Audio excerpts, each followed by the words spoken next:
The first session is from Uganda, and I would request Madam Rosemary Kisembo to talk about how Uganda's digital ID modernization has happened over the last, I would say, 8 months. It's an interesting story. It's a story of perseverance, of technologists, of technology leaders, and more importantly, a technology team to deliver a world-class technology, a modern ID system to a country. So, Madam Rosemary Kisembo, please.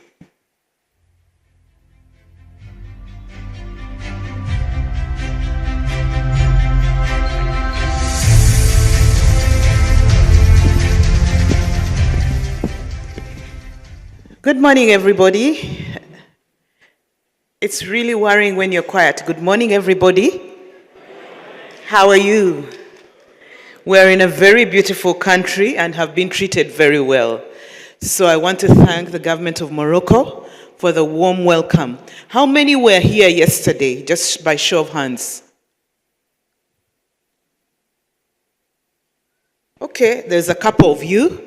So this is the way I'm going to do the presentation, because there are some people who were here yesterday and there are some of us who are not. So I need to keep the audience of both. So I will work with the slides, but I will also work with the paper that is before me. If you were a farmer, would you choose a brownfield or a greenfield? Let's be honest. If you are a farmer, would you prefer a brownfield or a greenfield? How many would prefer a brownfield? So I think, thank you very much, MOSIP. We ended up with a brownfield. So a brownfield is messy. And we were the first to go with a brownfield. We'll soon be joined by Nigeria. And I'm glad that they'll join us so that we're two brownfield messy team.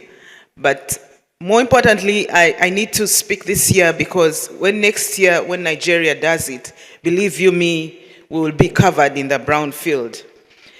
But I'll speak today on the successes and the failures, on what we got right, on what we got wrong, and I'll also celebrate MOSIP and our partners, and DPI, which is for me the human face of technology.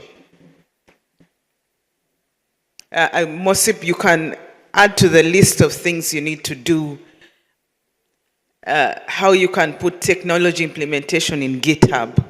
Somehow you have done some DPI, now we need to get the implementation part also up in GitHub. So I told people that that's our national bird. It's called a crested crane. I will not spend time on it today, but this is MOSIP Connect. This is how Uganda connected with MOSIP. Allow me to show this slide because I need to go back home. I have a visa for a few days, but our nation is very beautiful and you can visit it. If you can't do DPI, at least you can visit Uganda. And you can get a visa on arrival. We have DPI on that field, visa on arrival. So you can just, detour from here. Those are not our words, but Winston Churchill called us the Pearl of Africa. So there are many figures, and I'm sure today these figures have changed, but before MOSIP, on May 2025, we had 60.2% of our population on the National Identification Register. Now we have 74.9% of the population on the National Identification Register. The reason MOSIP mentions the 28 and 29 is because that is the amount of data that we migrated. So the focus here is on the first time migration. Previously, people who were using MOSIP were starting from scratch, but we had the privilege of going first on migrating data and using MOSIP. So this is our population according to the 2024 census. I don't want to go back the same way I went yesterday. I just will browse through this. We had our inspiration. Our inspiration started in Morocco in 2022. We went for it. Morocco gave us a very, calm, Morocco is quite calm. The people are quite calm. They gave us a very calm presentation of huge achievements. And that in itself was an inspiration. We were kind of fooled that the implementation would be that calm, but it was not really true. We later learned that it is the people who are calm. The implementation is not as calm as Morocco made it look. Now, then we went to Ethiopia, and Ethiopia was equally, calm about this. So we believed MOSIP is a really calm technology. So we got more excited about it. So we were on a search. We did a 2-year search. We looked at so many solutions. And MOSIP became more attractive because they put forward the calm Philippines, Morocco, and Ethiopia. So they were really a good inspiration. MOSIP, keep it up. If Morocco presents, Ethiopia presents, Philippines presents, you will have many people joining this. Then I want to take time to celebrate our partners, and all of them are not here. But I will go list all of them. We have Technoforte. Is Technoforte in the room? If you are, please stand up. Okay. Oh, please let me make all of them stand, then you will give them a round of applause. HYF. Do we have HYF in the room? Those ones gave us kits. Technoforte was the SI. They have had a headache, believe you me. Technoforte, we had Take 5. Is Take 5 in the room? Shankar, do we have someone from Take 5 in the room? Okay, good. Do we have Entrust, Mantra Uganda, Mulba, or MOSIP? Do we have any of those? MOSIP is the glue that held us all together. Okay, I'll ask you to clap for those partners of ours.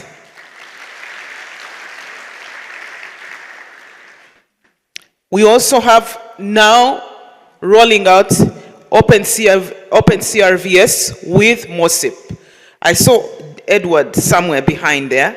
I don't know if he left, but yes, that's another one of our partners. So we had a task to find a partner. We found these and more to customize, to build, migrate, and mass enroll. Today I will focus a bit on this slide and on MOSIP. There are other slides, so I'll go to the other slides and come back, but I will come back to this one and MOSIP.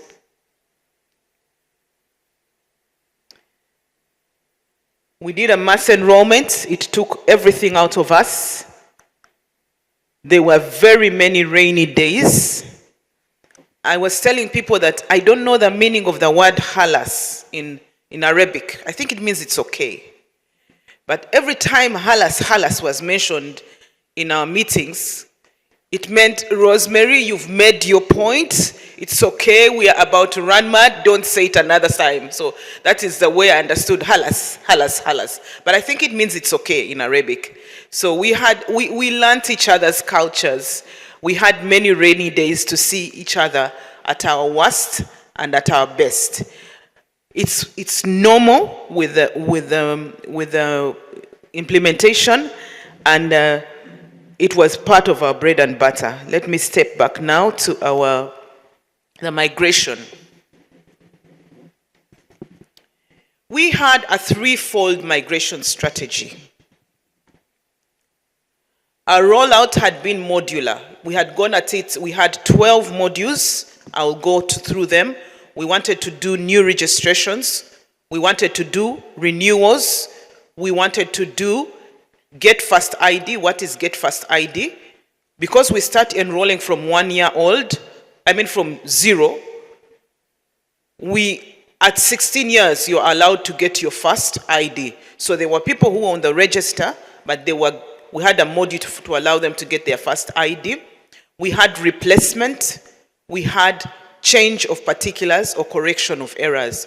So it's, because birth was not being registered back then as early as it should, many people, maybe 20,000 people a year, like to correct their particulars.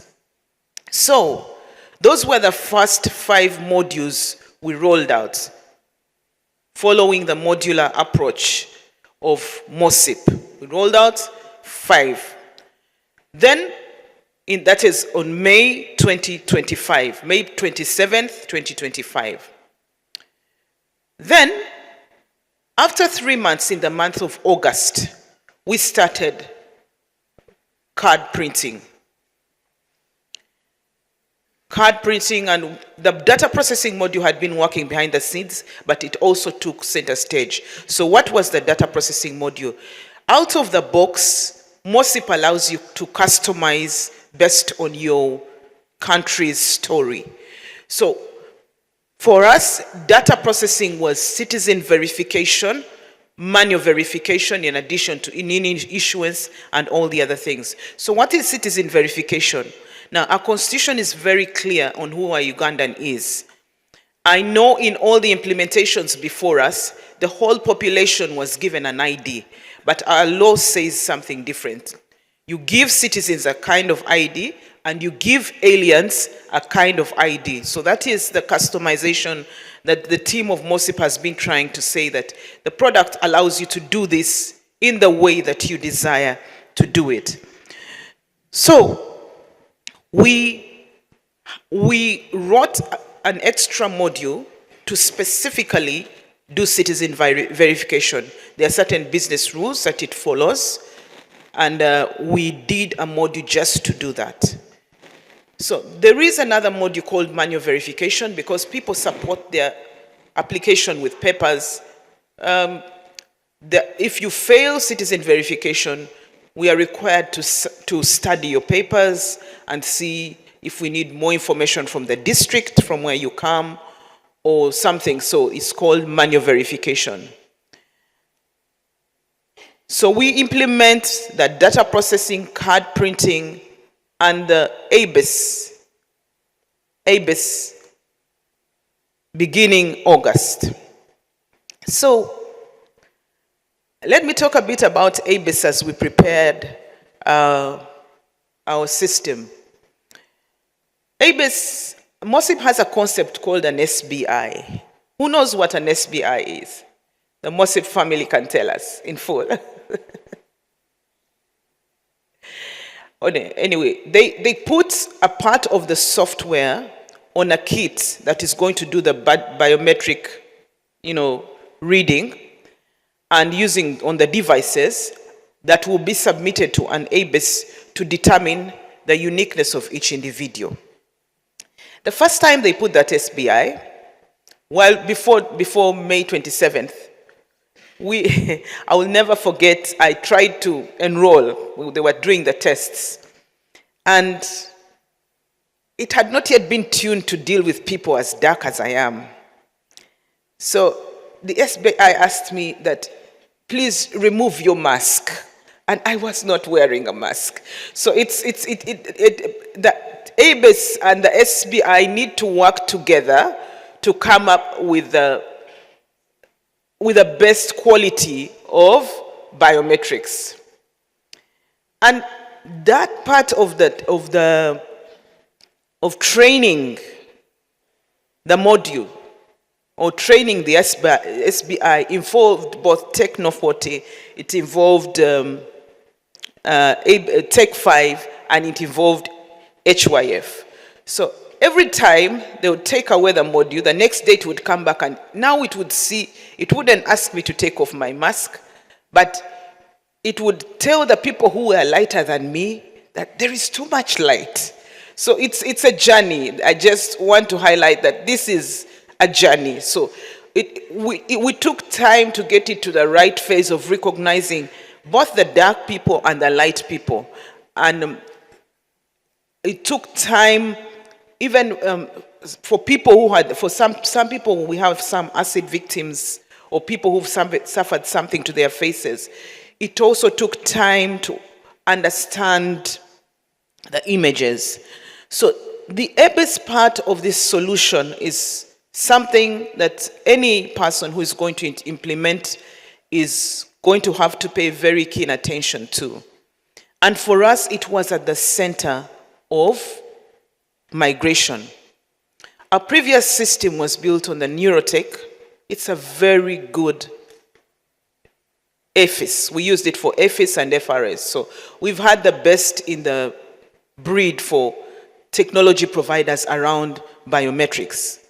But we had to move this data to the new system so that we could have a single, unique profile for each person. Because over 28 million people had already been given a national identification number, we had to do a migration. Because if we didn't do the migration, it meant that everybody was going to get a new national identification number, which the law does not support. So there was a journey from the old AFIS, the AFIS on the old system, it's not the old AFIS, it still works, to the new ABIS. And that was the journey for which we wrote a three-pronged strategy. We chose to mass migrate, migrate on demand, and the hybrid. The proof of concept or the lab phase was quite exciting, I must say. First 10 packets were created, then 100 packets were created, you know, with a few challenges here and there.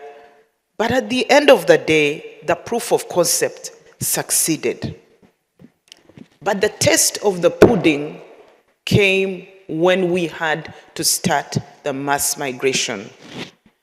And believe you me, it was, I don't know if it was a taste of the pudding, it was real work. It was quite a bit of headache. And in integrating the technologies, as I've called it, there were three key areas that I would highlight. Apart from the ABIS, there was the encryption, and there was the consent-driven authentication that came into play. Today, as I close my discussion, I want to use the word MOSIP to discuss brownfield implementations. MOSIP has 5 letters.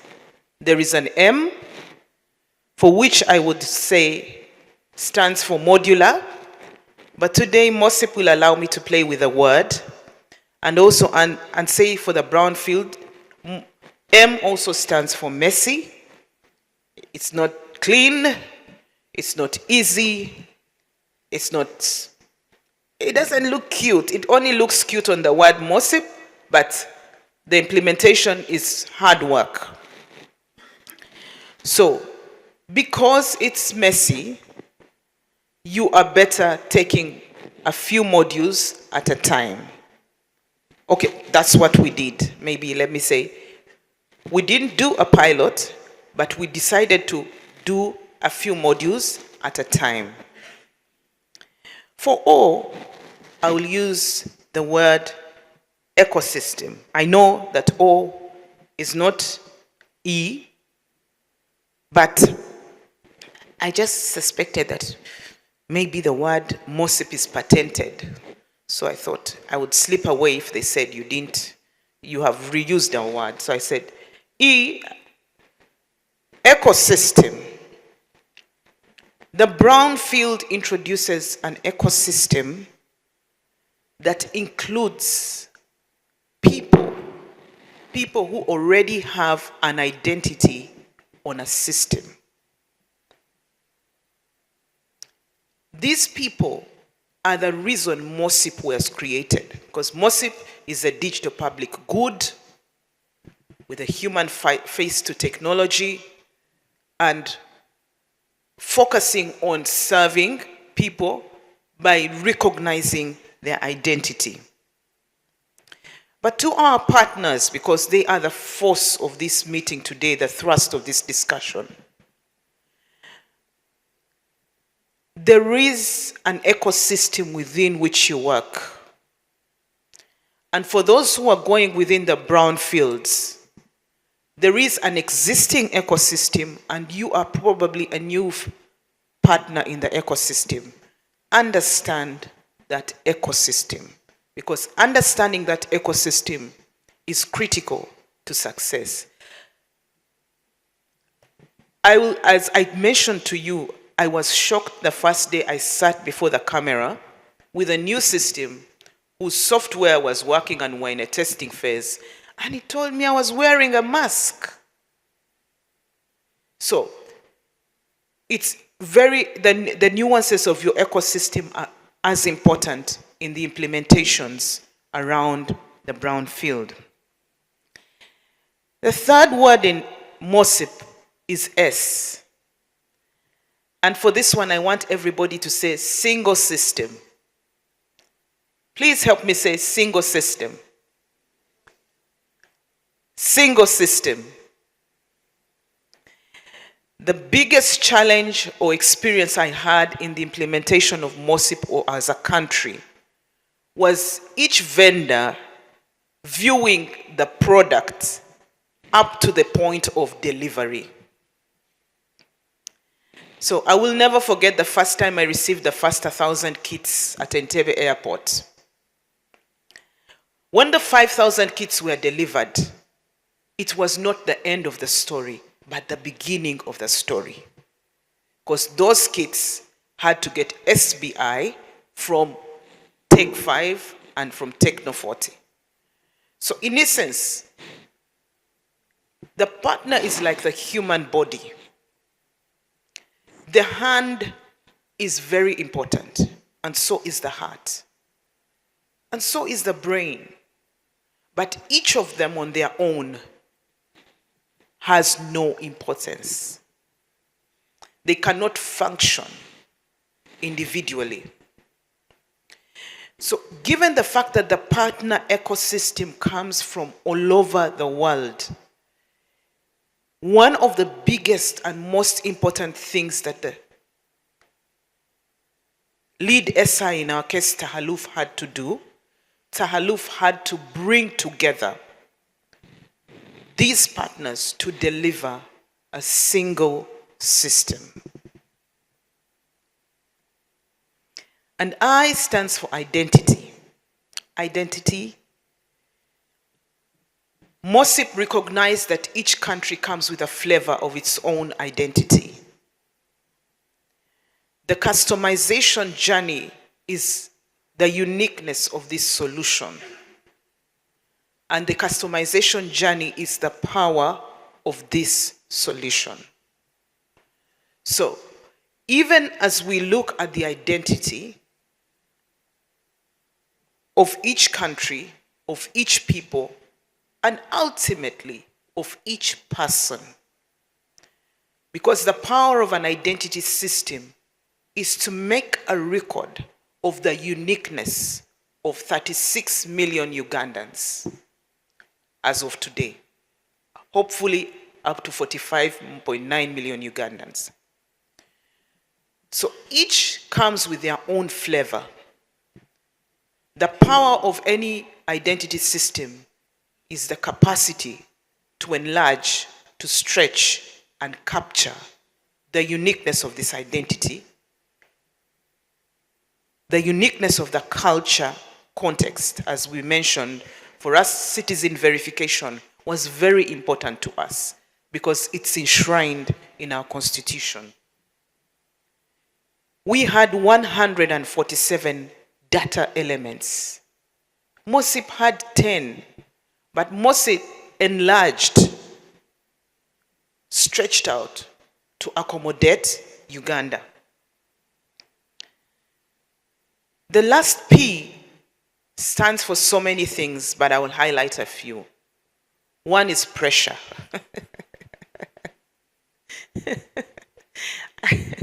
Sometimes when I think of the pressure that we have been through in the last 8 months, It's amazing. For Nigeria, I really look forward to taking the front seat next year. I'm sure when MOSIP listened to Uganda's dreams, as we told them what we are planning to do and how we're excited, I think they were like, okay, the real work is about to begin, and we'll see if the smiles remain.